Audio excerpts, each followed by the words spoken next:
ഇന്ന് ഏറ്റവും കൂടുതൽ ആളുകൾ പറയുന്ന ഒരു ടേമാണ് എൻ്റെ ഹസ്ബൻഡ് നാർസിസിസ്റ്റാണ്, എൻ്റെ വൈഫ് നാർസിസിസ്റ്റാണ്, എൻ്റെ എക്സ് ലവർ നാർസിസിസ്റ്റാണ്. ഫസ്റ്റ് ഓഫ് ആൾ എനിക്ക് പറയാനുള്ളത്, ഒരു ഇൻസ്റ്റാഗ്രാം വീഡിയോ കണ്ടിട്ടോ അല്ലെങ്കിൽ ഫേസ്ബുക്ക് വീഡിയോ കണ്ടിട്ടോ യൂട്യൂബ് വീഡിയോ കണ്ടിട്ടോ ഒന്നും ഒരിക്കലും ഒരാളെ നാർസിസിസ്റ്റ് എന്നോ അല്ലെങ്കിൽ അങ്ങനെയൊന്നും ലേബൽ ചെയ്യാൻ പാടില്ല. അത് കുറേ കോംപ്ലക്സ് ആയിട്ടുള്ള ഇഷ്യൂ ആണ്. നാർസിസിസ്റ്റിക് ട്രേറ്റും നാർസിസിസ്റ്റിക് പേഴ്സണാലിറ്റി ഡിസോർഡറും രണ്ടും രണ്ടാണ്. അതാണ് ആദ്യം നമ്മൾ മനസ്സിലാക്കേണ്ടത്. ഇന്ന് സോഷ്യൽ മീഡിയ ഒക്കെ തുറക്കുമ്പോൾ നമ്മൾ കാണുന്നത്, ഒരു റിലേഷൻഷിപ്പിൽ ഒരു ഇഷ്യൂ ഉണ്ടാകുമ്പോൾ അല്ലെങ്കിൽ ബ്രേക്കപ്പ് ഉണ്ടാകുമ്പോൾ, റിലേഷൻഷിപ്പ് കോൺഫ്ലിക്റ്റ് ഉണ്ടാകുമ്പോൾ ആളുകൾ യൂസ് ചെയ്യുന്ന ടേമാണ് പോളറാണ്, അല്ലെങ്കിൽ ബോർഡർ ലൈൻ ആണ്, സൈക്കോ ആണ്, നാർസിസിസ്റ്റ് ആണ്, ഗ്യാസ് ലൈറ്റിംഗ് ആണ് ഉപയോഗിക്കുന്നത് എന്നൊക്കെ ഒരു മെൻ്റൽ ഹെൽത്ത് ബാക്ക്ഗ്രൗണ്ടും ഇല്ലാതെ മെൻ്റൽ ഹെൽത്ത് ടെർമിനോളജി ഉപയോഗിച്ച് മറ്റൊരാളെ അറ്റാക്ക് ചെയ്യുന്നു. അയാളുടെ എൻ്റയർ ക്യാരക്ടറിനെയാണ്, അല്ലെങ്കിൽ മൊത്തത്തിൽ ആ വ്യക്തിക്ക് തന്നെ ഡാമേജ് ഉണ്ടാക്കുന്ന രീതിയിലേക്കാണ് ഈ വേർഡുകളൊക്കെ നമ്മൾ മറ്റൊരാളുടെ മുകളിൽ ഉപയോഗിക്കുന്നത്. ഇതിനെക്കുറിച്ച് നമ്മൾ തീർച്ചയായിട്ടും അവെയർ ആയിരിക്കണം. ഇതിനെക്കുറിച്ച് ഡീറ്റെയിൽഡായിട്ട് ഞാൻ പറഞ്ഞുതരാം. ജെന്യുവിനായിട്ട് അല്ലെങ്കിൽ വളരെ ഭീകരമായിട്ട് അനുഭവിക്കുന്ന സ്ത്രീകളുണ്ടായിരിക്കും, അല്ലെങ്കിൽ ഹസ്ബൻഡിൽ നിന്നോ കാമുകിൽ നിന്നോ ഒക്കെ വളരെ തീവ്രമായിട്ട് ഉള്ള പേഴ്സണാലിറ്റി ഡിസോർഡർ അല്ലെങ്കിൽ നാർസിസിസ്റ്റ് പേഴ്സണാലിറ്റി ഡിസോർഡർ ഉള്ള ആൾമാരുടെ വൈഫും കാമുകിമാരും ഒക്കെ തിരിച്ച് ഹസ്ബൻഡുമാരും ഒക്കെ അനുഭവിച്ച റിയൽ ആയിട്ടുള്ള സംഭവം ഉണ്ടായിരിക്കും. അവരുടെ പെയിനെ ഒന്നും ഇൻവാലിഡേറ്റ് ചെയ്യുകയല്ല നമ്മൾ ചെയ്യുന്നത്. പക്ഷെ ഞാൻ പറയുന്നത്, നാർസിസിസ്റ്റിക് പേഴ്സണാലിറ്റി ട്രെയ്റ്റും നാർസിസിസ്റ്റിക് പേഴ്സണാലിറ്റി ഡിസോർഡറും രണ്ടും രണ്ടാണ്. പക്ഷേ ഇവർ ഒരു 5 മിനിറ്റ് ഇൻസ്റ്റാഗ്രാം വീഡിയോ കാണുന്നത്, അല്ലെങ്കിൽ 10 മിനിറ്റ് ഇൻസ്റ്റാഗ്രാം വീഡിയോ കാണുമ്പോൾ ഓക്കെ, എനിക്ക് 10 എന്താണ് പറയുക, 10 സംഭവങ്ങൾ മാച്ചായി, 10 ട്രെയ്റ്റ്സ് മാച്ചായി, അല്ലെങ്കിൽ 10 ഇതൊക്കെ മാച്ചായി, ഇതൊക്കെ ഉള്ളത് എൻ്റെ ഹസ്ബൻഡിന് ഇതുണ്ട് എന്ന് ഒരു സൈക്കോളജിക്കൽ നോളജും ഇല്ലാത്ത, ഒരു സൈക്കോളജിയെക്കുറിച്ച് ഒരു ധാരണയില്ലാത്ത ആളുകൾ, ഒപ്പോണൻ്റായിട്ട് നിൽക്കുന്ന, എതിരായിട്ട് നിൽക്കുന്ന ആളുകളെ ഹരാസ് ചെയ്യാനും തേജോവധം ചെയ്യാനും അവർക്ക് ക്യാരക്ടർ അസസിനേഷൻ ചെയ്യാനും ഈ വേർഡ് എടുത്ത് ഉപയോഗിക്കും. പിന്നീട് അവരൊരു വിക്ടിം റോൾ പ്ലേ ചെയ്യുന്നതായിട്ടാണ് കണ്ടിട്ടുള്ളത്. ഇപ്പോൾ സാധാരണക്കാർക്ക് കേൾക്കുമ്പോൾ, അല്ലെങ്കിൽ സാധാരണക്കാർക്ക് ഒക്കെ കേൾക്കുമ്പോൾ നമുക്ക് പെട്ടെന്ന് ഒരു സിമ്പതി വർക്കൗട്ടാവും. പക്ഷേ കുറച്ചുകൂടെയൊക്കെ ഇതിനെക്കുറിച്ച് ധാരണയുള്ള ആളുകൾക്ക് ഇത്തരം കാര്യങ്ങൾക്കോട് പുച്ഛമായിരിക്കും. ഇപ്പോൾ നിങ്ങൾ റിലേഷൻഷിപ്പിലിരിക്കുമ്പോൾ അത് ഫിസിക്കൽ അബ്യൂസ്, അല്ലെങ്കിൽ ശാരീരികമായിട്ട് നിങ്ങളെ അമിതമായിട്ട് ഉപദ്രവിക്കുന്ന, അല്ലെങ്കിൽ ആ ഉപദ്രവിച്ചുകൊണ്ടേയിരിക്കുന്നു, അല്ലെങ്കിൽ സെക്ഷൽ അബ്യൂസ്, അല്ലെങ്കിൽ ഫോഴ്സ്ഫുള്ളി സെക്ഷൽ അബ്യൂസ്, അല്ലെങ്കിൽ ഫിനാൻഷ്യൽ അബ്യൂസ്, അതായത് വാക്കുകൾ കൊണ്ട് നിങ്ങളെ അതിഭീകരമായിട്ട് മുറിപ്പെടുത്തുന്നു. ഇതിൻ്റെ ഒരു കോമ്പിനേഷൻ ആൻഡ് പെർമ്യൂട്ടേഷൻസ് വരുന്നു. നിങ്ങളോട് ഒരു എമ്പതി ഇല്ല, നിങ്ങളുടെ ഫീലിങ്സിനോട് ഒരു എമ്പതി ഇല്ല. അങ്ങനെ ഒരുപാട് ടോർച്ചർ അനുഭവിക്കുന്നു. നിങ്ങളുടെ ഒരു ആവശ്യങ്ങളും നിറവേറ്റി തരുന്നില്ല. ഇങ്ങനെ കണ്ടിന്യൂസ് ആയിട്ട് പാറ്റേണുകൾ റിപ്പീറ്റ് ചെയ്തുകൊണ്ടിരിക്കുന്നു. വളരെ വളരെ സ്ട്രെസ്ഫുള്ള്, വളരെ ടോക്സിക്, വളരെ ഹാംഫുള്ളായിട്ടൊക്കെ നിങ്ങൾക്ക് ഫീൽ ചെയ്യുന്നു. Relationship physically, sexually, mentally, financially എല്ലാ തരത്തിലും നിങ്ങൾ അബ്യൂസ് ചെയ്യപ്പെടുന്നു എന്നൊക്കെ ഉണ്ടെങ്കിൽ നിങ്ങൾ ഒരിക്കലും പിന്നീട് ഇത് വാലിഡേറ്റ് ചെയ്യാൻ നിൽക്കേണ്ട കാര്യമില്ല. അതായത് ഇത് നാർസിസമാണോ, നാർസിസിസ്റ്റ് പേഴ്സണാലിറ്റി ഡിസോർഡർ ആണോ എന്നൊന്നും വാലിഡേറ്റ് ചെയ്യാൻ നിൽക്കേണ്ട കാര്യമൊന്നുമില്ല. അത്രയും വെയിറ്റ് ചെയ്യേണ്ട കാര്യമില്ല. You can leave. സോ അതിന് പകരം മറ്റൊരാളെ നമ്മൾ എന്താണ് പറയുക, ഇദ്ദേഹത്തിന് നാർസിസ്റ്റിക് ബിഹേവിയർ ഉണ്ടോ, അല്ലോ നാർസിസ്റ്റിക് പേഴ്സണാലിറ്റി ഡിസോർഡർ ആണോ എന്നൊക്കെ വാലിഡേറ്റ് ചെയ്യാൻ നിൽക്കുമ്പോൾ വേറെ കുറച്ച് കാര്യങ്ങളാണ് ശ്രദ്ധിക്കേണ്ടത്. ഈ നാർസിസിസ്റ്റ് ട്രേറ്റ്സ് വളരെ പോസിറ്റീവായിട്ട് ഉപയോഗിക്കുന്ന ഒരുപാട് ആളുകളുണ്ട്. ചിലപ്പോൾ പൊളിറ്റീഷ്യന്മാർക്ക്, അവർക്കൊക്കെ ഒരു നാർസിസിസ്റ്റ് ട്രേറ്റ് കാണും, മനസ്സിലായില്ലേ?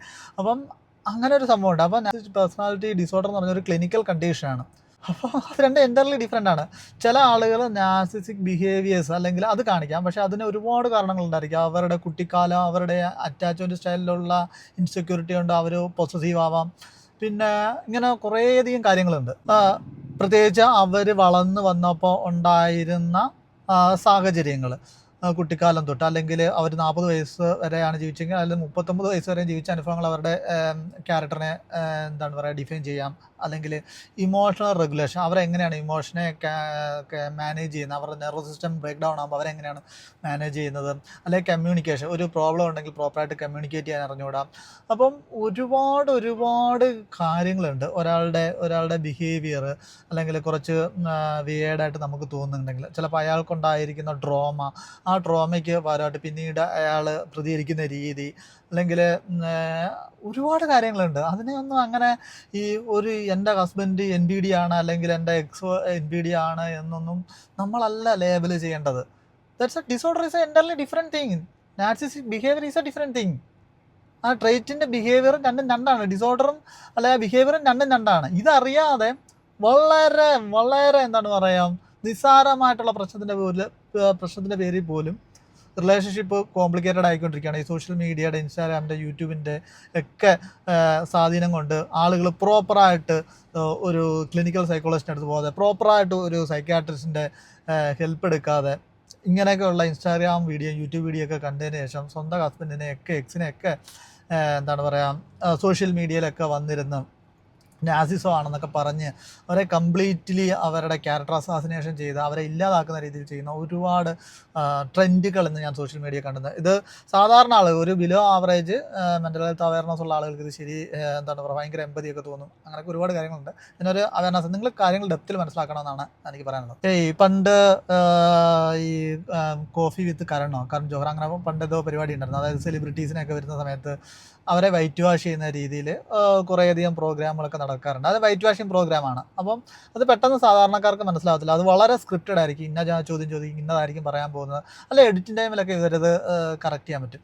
പിന്നീട് മറ്റൊരു പ്രധാനപ്പെട്ട കാര്യം എന്ന് വെച്ച് കഴിഞ്ഞാൽ, ഇപ്പോൾ നമ്മൾ നെപ്പോക്കിഡ്സിനെ ഒക്കെ ഞാൻ ചെന്നൈയിൽ, മുംബൈയിൽ, പൂനെ, ഇങ്ങനെ ഒരുപാട് സ്ഥലങ്ങളിൽ വർക്ക് ചെയ്തിട്ടുണ്ട്. കുറേ സെലിബ്രിറ്റീസിനെയൊക്കെ ഡയറക്റ്റ്ലി ഓർ ഇൻഡയറക്റ്റ്ലി ഒക്കെ അറിയാം. അപ്പം ഒരു നെപ്പോക്കിഡിനെയൊക്കെ വളർത്തിക്കൊണ്ടിരിക്കുന്ന സമയത്ത് അവർക്കറിയാം നന്നായിട്ട് എങ്ങനെയാണ് പബ്ലിക്കിനോട് ബിഹേവ് ചെയ്യേണ്ടത്. പലപ്പോഴും ഇവരുടെ ഒരു സപ്പോർട്ട് സിസ്റ്റത്തിനും ഒക്കെ അവരെന്താണ് പറയുക, സൈക്കോളജിസ്റ്റിൻ്റെ, ക്ലിനിക്കൽ സൈക്കോളജിസ്റ്റ്, സൈക്കാട്രിസ്റ്റിൻ്റെ വരെ ഹെൽപ്പ് എടുത്തിട്ടായിരിക്കും ഓരോ നെപ്പോക്കിഡിനെയൊക്കെ വളർത്തിക്കൊണ്ടിരുന്നത്. പിന്നെ പെട്ടെന്ന് ഒരാൾ ഒരു എൻ്റർ ചെയ്യാൻ നോക്കുന്ന സമയത്ത് ഒരുപാട് പ്രശ്നങ്ങളൊക്കെ ഉണ്ടാവും. പിന്നീട് അതുകൊണ്ട് തന്നെ ഒരു റിലേഷൻഷിപ്പ് ബ്രേക്ക് ആവുന്ന സമയത്ത് സിമ്പിളി വന്നിരുന്നു, സോഷ്യൽ മീഡിയയിൽ വന്നിരുന്നു പറയുകയാണ്, അയാൾ നാർസിസിസ്റ്റാണ്, അല്ലെ നാർസിസ്റ്റിക് ആണ്, ഞാൻ നാർസിസ്റ്റിക് വിക്റ്റിമാണ്, അപ്പോൾ അതിനുള്ള എന്താണ് എനിക്ക് ഹെൽപ്പ് കിട്ടണം, അല്ലെങ്കിൽ അതിൻ്റെ റിലേറ്റഡ് ആയിട്ടുള്ള PR ആക്ടിവിറ്റിയൊക്കെ ഇന്ത്യ ഒട്ടാകെ പല സെലിബ്രിറ്റീസും ചെയ്യുന്ന ആക്ടിവിറ്റീസാണ്. ഇതിൻ്റെ ഒരു പാറ്റേൺ ഒക്കെ നമ്മൾ നോക്കിയാൽ മനസ്സിലാവും. ഇപ്പോൾ നമ്മളെപ്പോഴും അനലൈസ് ചെയ്യേണ്ടത് നമ്മളുടെ ഉള്ളിലേക്ക് ഞൂണ്ടിയിട്ട് നമ്മളുടെ പ്രോബ്ലങ്ങൾ സോൾവ് ചെയ്യാൻ ശ്രമിക്കുക. എനിക്കെന്താണ് റിലേഷൻഷിപ്പിൽ നിന്ന് എന്ത് ഇഷ്യൂ ആണ് ഉണ്ടായത് എന്ന് മനസ്സിലാക്കുക. അതിനനുസരിച്ച് ഓരോ ആളുകളും വർക്ക് ചെയ്യണമെന്നാണ് പറയുന്നത്. ഇതൊരു ബേസിക് ലോജിക്കാണ്. ഞാനൊരു സൈക്കോളജിസ്റ്റോ സൈക്കാട്രിസ്റ്റോ ഒന്നുമല്ല, ഞാനൊരു സോഫ്റ്റ്വെയർ എഞ്ചിനീയറാണ്. ബേസിക് സൈക്കോളജിയോട്ട് വളരെയധികം പാഷനേറ്റ് ആയിട്ടുള്ള ഒരാളാണ്. അപ്പോൾ ഇത്തരത്തിലുള്ള സോഷ്യൽ മീഡിയ നടക്കുന്ന ഒരുപാട് കാര്യങ്ങളൊക്കെ ഒരുപാട് ആളുകൾ നമുക്ക് അയച്ചു തരും. അപ്പം പല കാര്യങ്ങളും ജസ്റ്റ് നമ്മൾ ഉന്നത്തൊന്നും പോകാറില്ല. പക്ഷേ ഇങ്ങനെ ഒരു വെർഷൻ ഉണ്ടെന്ന് ആളുകളെ മനസ്സിലാക്കുക എന്നുള്ളതാണ് എൻ്റെ കർത്തവ്യം. അപ്പോൾ വീണ്ടും മറ്റൊരു വീഡിയോ കാണാം. അതുവരേക്കും ബൈ ബൈ, താങ്ക് യു.